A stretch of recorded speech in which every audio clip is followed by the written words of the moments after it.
பரிசுத்த நாமத்திற்கு மகிமை உண்டாவதாக. ஒரே ஒரு நிமிடம் கண்களை மூடி நாம் ஜெபிப்போம். பரிசுத்தமுள்ள நல்ல ஆண்டவரே, உம்முடைய வார்த்தை ஜீவனுள்ளது, ஜீவனுள்ளதாகும் ஆவியாயும் ஜீவனாயும் இருக்கிறது. ஒவ்வொரு மனுஷனையும் உயிர்ப்பிக்கக்கூடியது உம்முடைய வார்த்தை மாத்திரமே. இந்த வார்த்தையில் இருக்கிற ஜீவன் தான் எங்களை பாதுகாக்கிறது, பலப்படுத்துகிறது. ஆண்டவரே, நீர் கர்த்தாவை வெளிப்படும்படியாய் ஸ்தோத்திரம். நாங்கள் யாவரும் சிறுகட்டும் அப்பா. கர்த்தர் எங்களை வெளிப்படுவீராக. கர்த்தர் எங்களிலே நீர் வெளிப்படும்படியாய் ஸ்தோத்திரம். கர்த்தர் பொறுப்படுத்திக் கொள்ளும். ஆண்டவரே, உம்முடைய வார்த்தை வெளிப்படும்படியாய் ஸ்தோத்திரம். கர்த்தாவை நீர் கிரியை செய்யும். ஒவ்வொரு இருதயத்திலும் இந்த வார்த்தையை பதியும்படியாக ஸ்தோத்திரம். மாற்றத்தை கொண்டு வரும்படியாய் ஸ்தோத்திரம். ஆண்டவரே, உம்முடைய கரத்தில் ஒப்பு கொடுங்க. இயேசுவின் நாமத்தில் வேண்டிக் கொள்கிறேன் பிதாவே. கர்த்தருடைய பரிசுத்த நாமத்திற்கு மகிமை உண்டாவதாக. இந்த நாளில் நாம் கேட்க போகிற சேர்ந்த தலைப்பு சத்துருவுக்கே சஞ்சலம் என்ற தலைப்பில் கர்த்தருடைய வார்த்தை நாம் கேட்க போகிறோம். சத்துரு, 3 வகையான சத்துரை நாம் வேதத்தில் பார்க்க முடிகிறது. முதல் சத்துரு உலகத்தை ஆட்டி படைக்கிற அசுத்த ஆவிகள், பிசாசு, சாத்தான். 2வது சத்துரு அவனுக்கு அடிபணிந்து அவனை பிரியப்படுத்தி கர்த்தருடைய பிள்ளைகளை துன்பப்படுத்துகிற 2வது கூட்டம் ஒரு சத்துரு. 3வது கூட்டம் நம்முடைய வேதம் நாம் காண்பிக்கிற கூட்டம் வீட்டாரே சத்துரு. ஒரு ரட்சிக்கப்பட்ட வீட்டில் ஒரு கணவன் மனைவிக்கு எப்படி சத்துருவாய் மாற முடியும்? ஒரு மனைவி கணவனுக்கு எப்படி சத்துருவாய் மாற முடியும்? அல்லது பிள்ளைகள் பெற்றோர்கள் எப்படி சத்துருவாய் மாற முடியும்? இதுதான் இந்த வேதம் சொல்லுகிறது. இதை நாம் மீகா 7வது அதிகாரம் 6வது வசனத்திலிருந்து 10வது வசனம் வரை அதை நாம் பார்க்கிறோம். வீட்டாரை சத்துரு. ரட்சிக்கப்படாத ஒரு நபர் நம்முடைய வீட்டின் உள்ளே இருப்பார்களே, ஆனால் ரட்சிக்கப்பட்டவர்களுக்கு அவர் சத்துரு தான். அப்பாவாக இருக்கலாம், அம்மாவாக இருக்கலாம், பிள்ளைகளாக இருக்கலாம், ஒரே குடும்பத்தை சார்ந்து ஒரே இரத்தமாக இருக்கலாம். அவர்கள் இன்னும் ரட்சிக்கப்படவில்லை என்றால் ரட்சிக்கப்படும் நாள் வரை அவர்கள் சத்துருவாக தான் அவர் விளங்கி வருவார்கள். ஒரு சமாதானம் உள்ள நபராக அவர் விளங்கி வர முடியாது. ஆகவே நீ மீகாவில் இந்த வசனத்தை வாசிக்கிற பொழுது, மீகா 7வது அதிகாரம் 6வது வசனத்து 10வது வசனம் வரை மகன் தகப்பனை கனவீனப்படுத்துகிறான். மகள் தாய்க்கு விரோதமாகவும் மருமகள் மாமிக்கு விரோதமாகவும் எழும்புகிறார்கள். மனுஷனுடைய சத்துருக்கள் அவன் வீட்டார் தானே. இந்த மனுஷன் என்ன சொல்ற? நானோ வென்றால் கர்த்தரை நோக்கி கொண்டு வீட்டுக்குள்ள ரட்சிக்கப்பட்ட ஒரு நபர் சொல்லுகிற வார்த்தையை ரட்சிக்கப்படாதவரால் ஏற்றுக்கொள்ள முடியாது. பெண்ணா இருக்கலாம், ஆணா இருக்கலாம், தகப்பனா இருக்கலாம், தாயா இருக்கலாம், பிள்ளைகளோடு இருக்கலாம். உங்களுடைய ஜெப வாழ்க்கை கூட உங்க வீட்டுக்குள்ள பிடிக்காது. சத்துரு அங்க குடியிருக்கிறான் என்ற அர்த்தம். இன்னும் கொடூரமான சத்துரு நம்மை உலகம் முழுவதும் நெருக்கி கொண்டிருக்கிறான். அவன் ஒரு சத்துரு. அவனை சார்ந்தவர்கள் நம்மை அதிகமாக நெருக்கி கொண்டிருக்கிறார்கள். ஆனால் இந்த தேவ மனுஷன் சொல்கிற நானோ வென்றால் கர்த்தரை நோக்கி கொண்டு.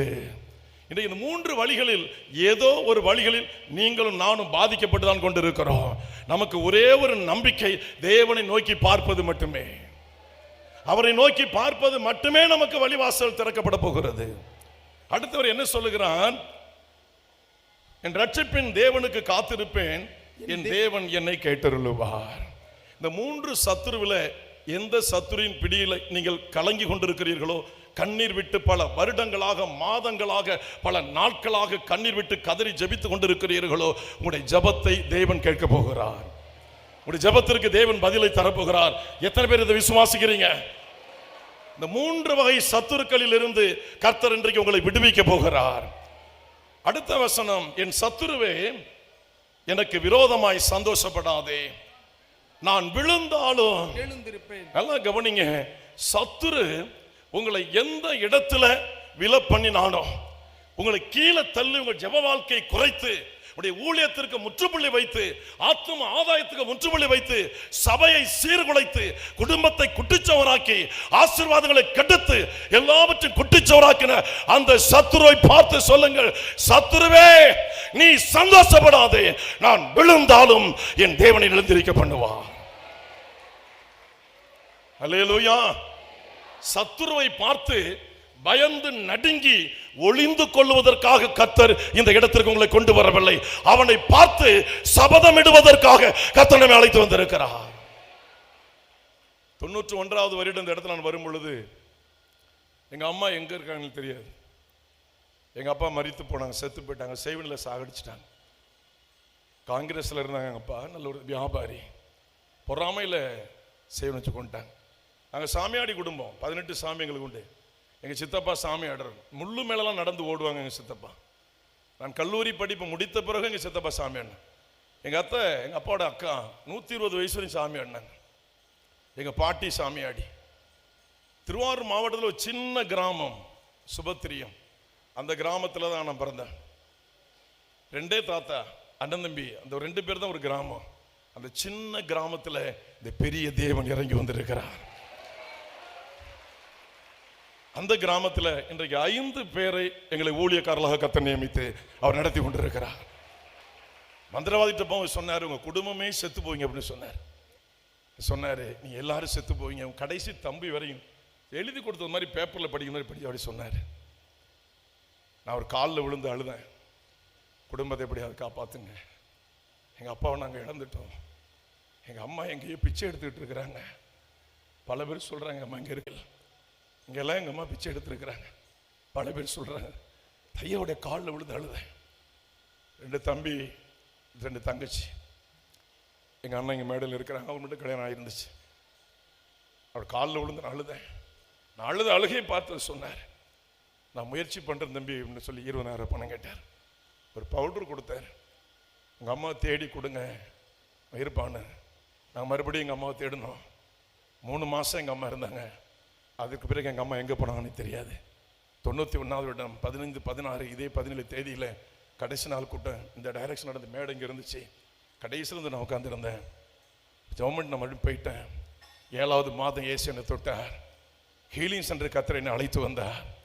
ஞானஸ்நானம் எடுத்து 6வது மாதம் நான் அந்த சபைக்குள்ள 8:30 மணிக்கு உள்ள நுழையிறேன். எங்கள் அம்மா அந்த சபையில் உட்கார்ந்து இருந்தாங்க. நான் வணங்கினது இயேசு, நான் வணங்கி கொண்டிருந்த இயேசு ஜீவனுள்ள தேவன், உயிருள்ள தெய்வத்தை நான் வணங்கி கொண்டிருக்கிறோம். சத்துருவே, நான் விழுந்து பணி என்று சந்தோஷப்படாது, என் தேவன் என்னை எழுப்ப வல்லவராக இருக்கிறார். எங்க அப்பாவை மட்டும்தான் நாங்கள் இழந்தோம், வேற யாரையும் நாங்கள் இழக்கல. உயிருள்ள இயேசு எங்க குடும்பத்திற்கு உயிரை தந்தார். தமிழ்நாட்டில் இன்னைக்கு ஆத்மீக ஐக்கியத்தில் எல்லா இடங்களிலும் செங்குட்டுவன் என்றால் யார் என்று தெரியக்கூடிய அளவிற்கு இந்த இடம் எனக்கு முகவரி கொடுத்த ஒரு இடம். இந்த ஐக்கியத்தில் நான் ஜெபத்தை கற்றுக்கொண்டேன், விசுவாசத்தை கற்றுக்கொண்டேன், உபவாசத்தை கற்றுக்கொண்டேன். அல்லேலூயா. நடக்க போற நாடாளுமன்ற எலெக்ஷனுக்காக கடந்த ஜனவரி மாதம் 19ஆம் தேதி உபவாசத்தை ஆரம்பித்தேன். ஒருவேளை சாப்பாட்டை கட் பண்ணினேன். இன்று வரை, ஒரு ஆண்டு முடிந்து இன்று வரை அதே உபவாசம். தேசத்தில் ஒரு மாற்றம் வர வேண்டும் என்று அந்த ஒரே காரியத்திற்காக ஓராண்டு காலமாக அதற்கு உபவாசம் இருக்கிறேன். அந்த விண்ணப்பத்திற்காக அருமையான சாமுவேல் பிரதர் என்னை ஜெபம் பண்ண அழைத்தார்கள். அல்லேலூயா, அல்லேலூயா. சத்துருவை பார்த்து சொல்லுங்க, எதுல விழுந்தீர்களோ, எந்த ஆவிக்குரிய வாழ்க்கை உங்களை விட்டு விலகி போனதோ, மறுபடியும் தேவன் எழும்பி நிற்க வைக்க போகிறார். நம்முடைய தேவன் விழப்படுகிறவர் அல்ல, விழுந்தவர்களை தூக்கி விடுகிற தேவன், உடைந்து போனவர்களை உருவாக்குகிற தேவன், இழந்தவர்களுக்கு திரும்ப கொடுக்கிற தேவன். சத்துருவே சந்தோஷப்படாதே. வாசிக்கலாம் அடுத்த வசனம். நான் விழுந்தாலும் எழுந்திருப்பேன், நான் இருளில் உட்கார்ந்தால் கர்த்தர் எனக்கு வெளிச்சமாக இருப்பார். எந்த இருள் உங்களை கெடுத்ததோ கர்த்தர் மறுபடி வெளிச்சத்தில் உட்கார வைக்க போகிறார். எத்தனை பேருக்கு சந்தோஷம்? ஒரு வெளிச்சம் உங்களை தேடி இறங்கி வரப்போகிறது. 9வது வசனம் சொல்லுகிறது, நான் கர்த்தருக்கு விரோதமாய் பாவம் செய்தேன், அவர் எனக்காக வழக்காடி என் நியாயத்தை விசாரிக்க மட்டும் அவருடைய கோபத்தை சுமப்பேன். அவர் என்னை வெளிச்சத்திலே கொண்டு வருவார், அவருடைய நீதியை நான் பார்ப்பேன்.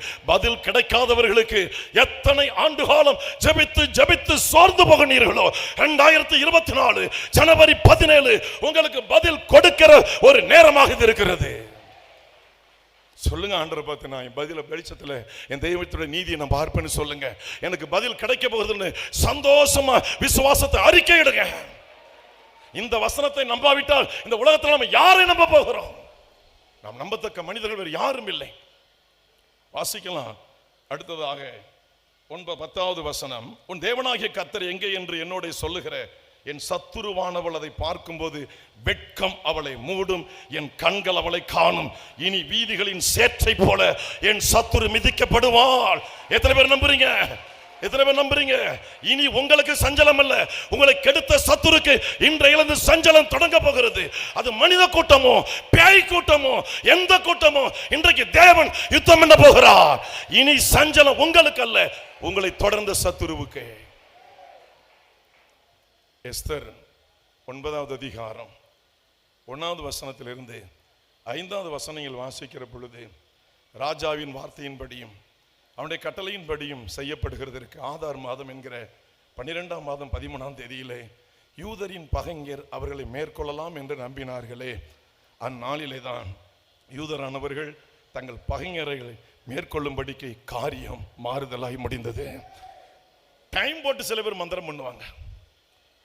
நீரோ மன்னன், ரோம சாம்ராஜ்யத்தினுடைய தலை சிறந்த ஒரு மன்னன், அவன் சொன்னா, நான் என்னுடைய மரணத்திற்கு முன்பாக தேசத்தில் என் ஆள்கையில் கிறிஸ்தவன் என்ற ஒரு பெயர் கூட இல்லாதபடி எல்லாரையும் அழித்தே தீர்வேன் என்று சொன்னான். கிறிஸ்தவர்களை கம்பத்திலே கட்டி வைத்து பலரை கொளுத்து விட்டு அந்த வெளிச்சத்தில் அவன் குடும்பமும் அவனும் சந்தோஷப்படுவார்களாம், ரசிப்பார்களாம். பசியாய் கிடக்கிற சிங்கங்களை அவிழ்த்து விட்டு விட்டு அங்கே யூதர்களை கைகளை கட்டி முன்னால் தள்ளி விடுவானா, கடிச்சு குதறி அவளை உயிரை எடுக்குமா, அதை பார்த்தவன் ரசிப்பானா. ஒரு யுத்தத்திலே அவன் கலந்து கொள்ளுடைய சூழ்நிலை ஏற்பட்டது. ஒரு ஈட்டி அவன் இருதயத்திலே பாய்ந்தது, அவன் கீழே விழுந்தான். அந்த ஈட்டியை பிடுங்கினான், ரத்தம் பீரிட்டு அடித்தது. மந்திரிமார்கள் அருகில ஓடி வந்தார்கள்.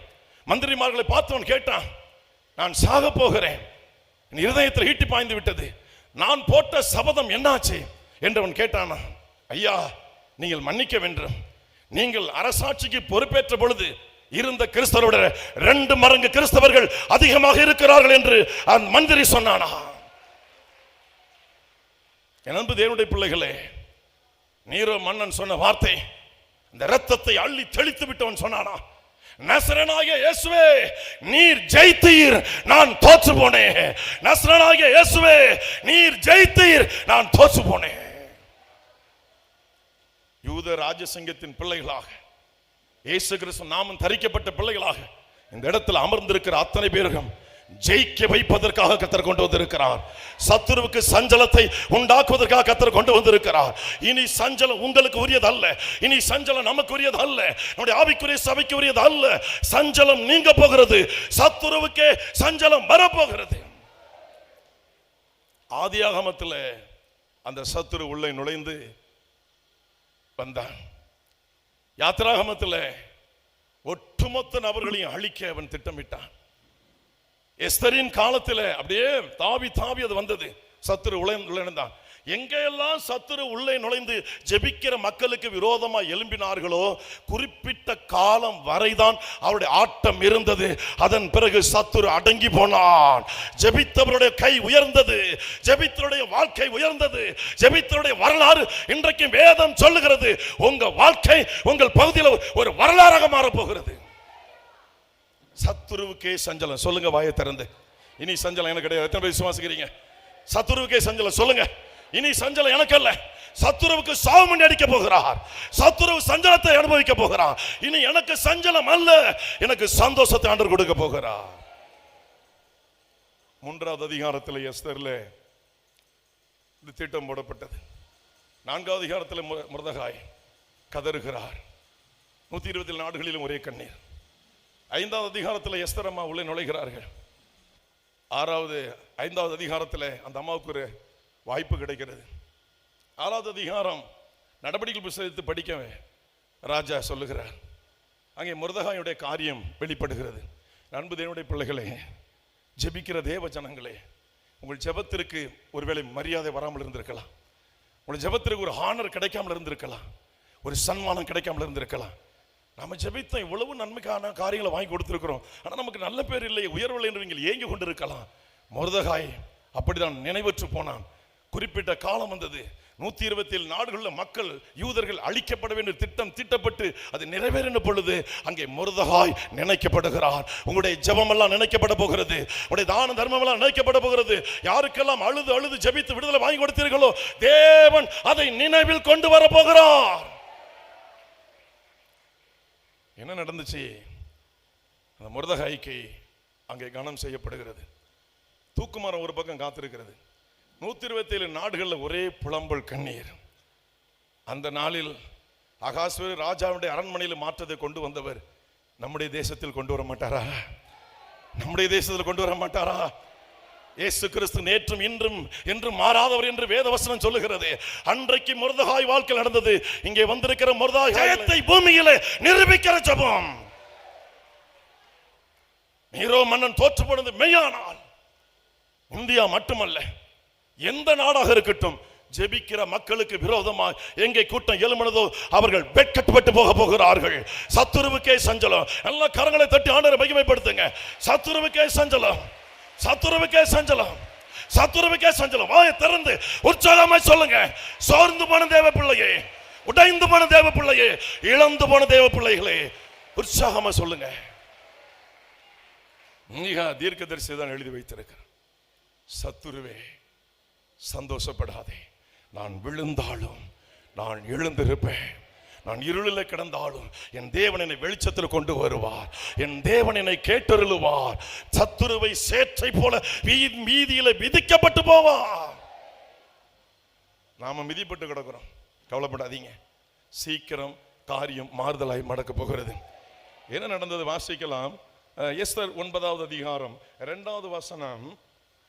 யூதர் அகாஸ்வேரு ராஜாவின் சகல நாடுகளிலும் உள்ள பட்டணங்களிலே தங்களுக்கு பொல்லாப்பு வர பண்ண பார்த்தவர்கள் மேல் கை போட கூடி கொண்டார்கள். கவனம், நம்ம தேசத்தில் கிறிஸ்தவம் சிதறடிக்கப்பட்டு கிடக்கிறது, கிறிஸ்தவம் முடக்கப்பட்டு கிடக்கிறது. எங்கெல்லாம் ஒடுக்கினார்களோ அங்கெல்லாம் பெருக்கம் வந்தது உண்மை, பெருக்கம் வந்தது உண்மை. ஆக இன்றைக்கு நாம் சுவிசேஷத்தை அறிவிக்க முடியவில்லை, ஆண்டவரை குறித்து தெளிவாக பேச முடியவில்லை, வைராக்கியமை சொல்ல முடியவில்லை, வெளிப்படையாய் பேச முடியவில்லை, வெளிப்படையாக கூட்டம் நடத்த முடியவில்லை.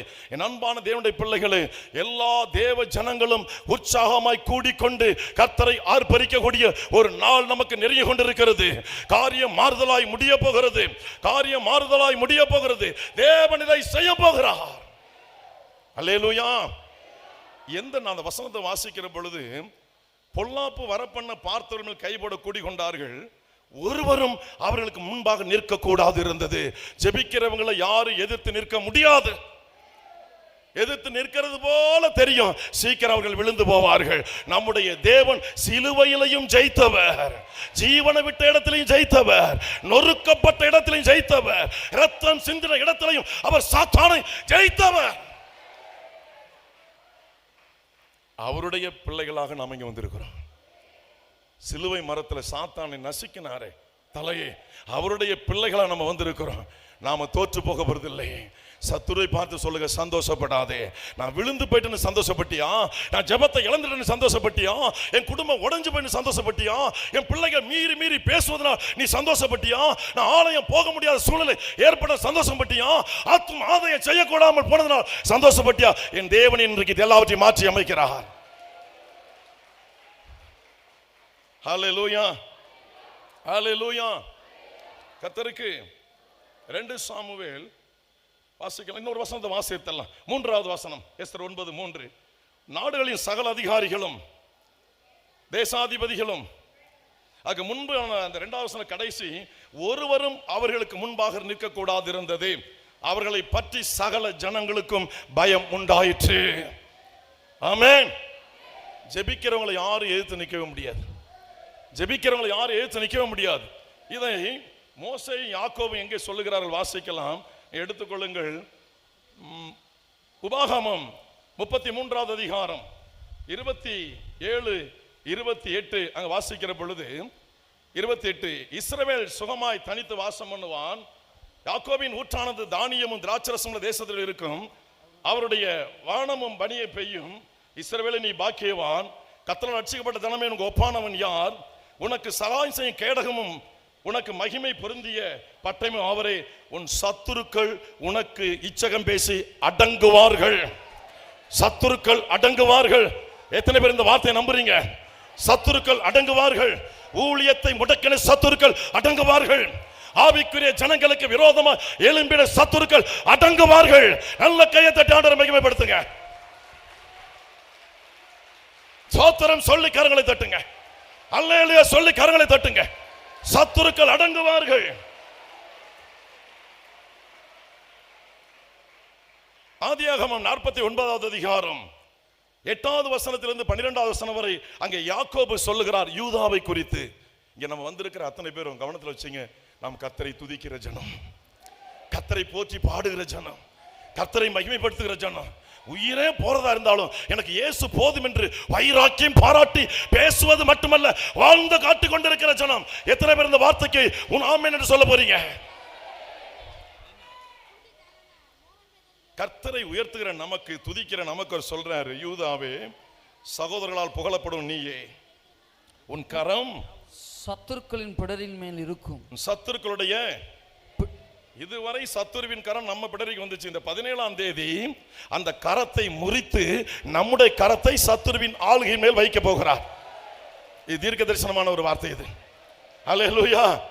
நீங்களும் நானும் துதிக்கிறது உண்மைன்னு சொன்னா, நீங்களும் நானும் பாடுறது உண்மைன்னு சொன்னா, அவர் ஒருவர் எனக்கு போதும், நான் பட்டினி கிடந்து செத்தாலும் என் ஆண்டவருக்காக சாவேன் என்று சபதம் எடுத்தது மெய்யானார். இந்த வார்த்தை 100% உண்மை. அவன் பிடரியின் மேல நம்ம கை வரப்போகுது. சொல்லுங்க, சத்துருவுக்கே சஞ்சலம், சத்துருவுக்கே சஞ்சலம், சத்துருவுக்கே சஞ்சலம், சத்துருவுக்கே சஞ்சலம். ஆமாண்ட வாழ்க்கை என்ன ஆனது? தூக்கு மரத்தில் தொங்கினது. அவன் மட்டுமா, அவன் குடும்பம் கூட இருந்தோம் எல்லாரையும் தூக்கி போட்டார் ஆண்டவர். அல்லேலூயா. எங்கெல்லாம் பெருங்கூட்டம் கிளம்புதோ அங்கெல்லாம் கர்த்தருடைய பெரிய கிரியை நடக்க போகிறது. கர்த்தருடைய பெரிய கிரியை நடக்க போகிறது. அல்லேலூயா. வாசிக்கலாம் அடுத்த வசனம். யூதா பாலசிங்கம், பாலசிங்கம், நீ இரையை கவர்ந்து கொண்டு ஏறி போனாய். என் மகனே, சிங்கம் போலும் கிளச்சிங்கம் போலும் அடங்கி படுத்தான். அவனை எழுப்புகிறவன் யார்? யார்? சமாதான கர்த்தர் வருமளவும் செங்கோல் யூதாவை விட்டு நீங்குவதும் இல்லை. நியாயப்பிரமாணிகன் அவன் பாதங்களை விட்டு ஓய்வதும் இல்லை. யூதாவை குறித்து சொல்லப்பட்டிருக்கு. இன்னும் ஒரு வசனத்தை நான் வாசிக்கலாம், எடுத்துக்கொள்வோம். 2 சாமுவேல்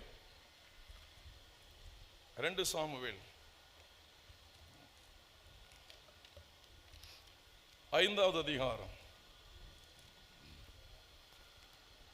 17வது வசனத்திலிருந்து, தாவீதை இஸ்ரவேலின் மேல் ராஜாவாக அபிஷேகம் பண்ணினார்கள் என்று. அபிஷேகம் பண்ணப்பட்டீங்க, கொஞ்சம் எச்சரிக்கையா இருங்க. அபிஷேகம் வந்த பிறகு நமக்கு அடுத்து என்ன வருது பாருங்க. இதுதான் பாதிப்பு. தாவீதை இஸ்ரவேலின் மேல் தேவன் அபிஷேகம் பண்ணினார் என்று பெலிஸ்தர்கள் கேள்விப்பட்ட போது அவர்கள் எல்லாரும் தாவீதை தேடும்படி வந்தார்கள். அதை தாவீது கேட்டது வந்தாங்க. அவர் கிரீடம் வைக்க வந்தாங்களா? கிரீடம் வைக்க வந்தா தாவீது நேரா ஓடி இருப்பாரு, போய் நேரா வாங்கியிருப்பாரு.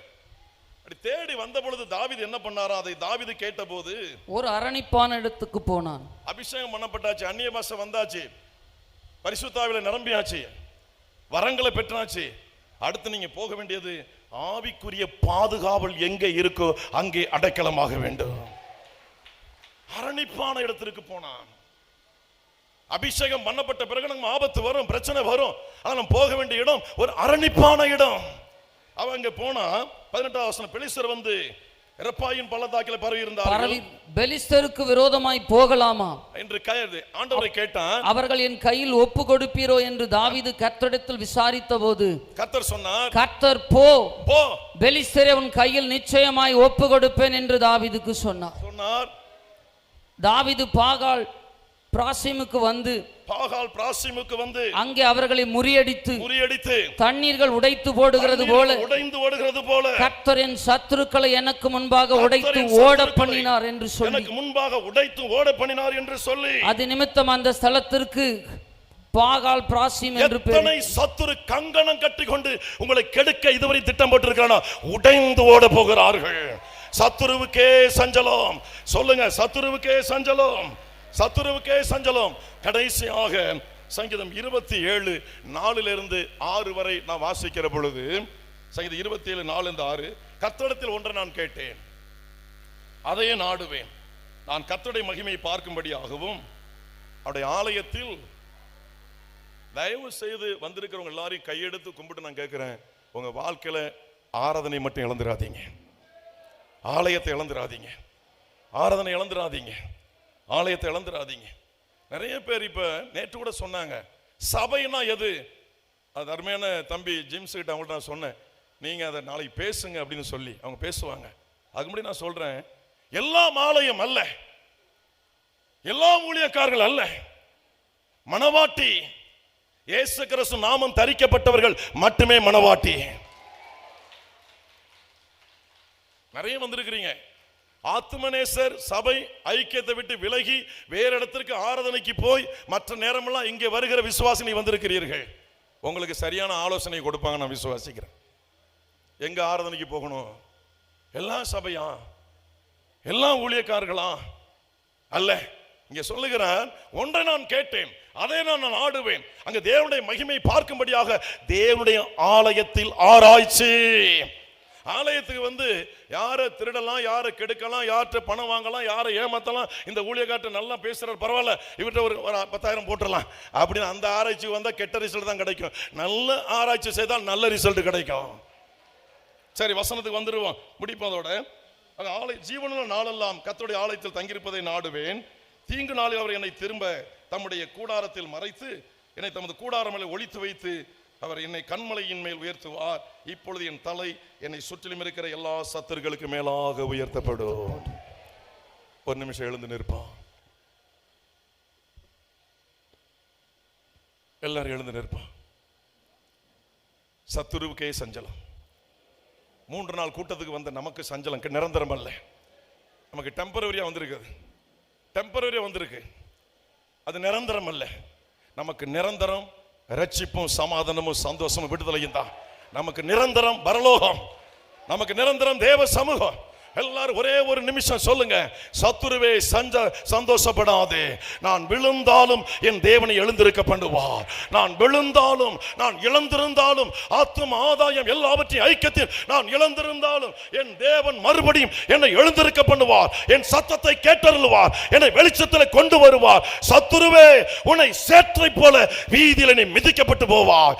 ஆமானே, நீ சந்தோஷப்படாதே. அல்லேலூயா, அல்லேலூயா. பெலிஸ்தர்களே, நீங்கள் சந்தோஷப்படாதிருங்கள். சத்துருவுக்கே சஞ்சலம், சத்துருவுக்கே சஞ்சலம். ஏசப்பா, இந்த கூட்டத்தில் 3 வந்திருக்கிற பிள்ளைகளை உம்முடைய அன்பின் கரத்தில் ஒப்பு கொடுக்கிறேன். ஒவ்வொருவரையும் ஆசீர்வதியும். சஞ்சலங்கள் ஒளிந்து போகட்டும். கர்த்தர் அற்புதங்களை செய்யுங்கப்பா. கர்த்தாவின் நல்ல நாமத்தில் மகிமைப்படுத்தும். இயேசுவின் நாமத்தில் வேண்டிக் கொள்கிறேன் பிதாவே.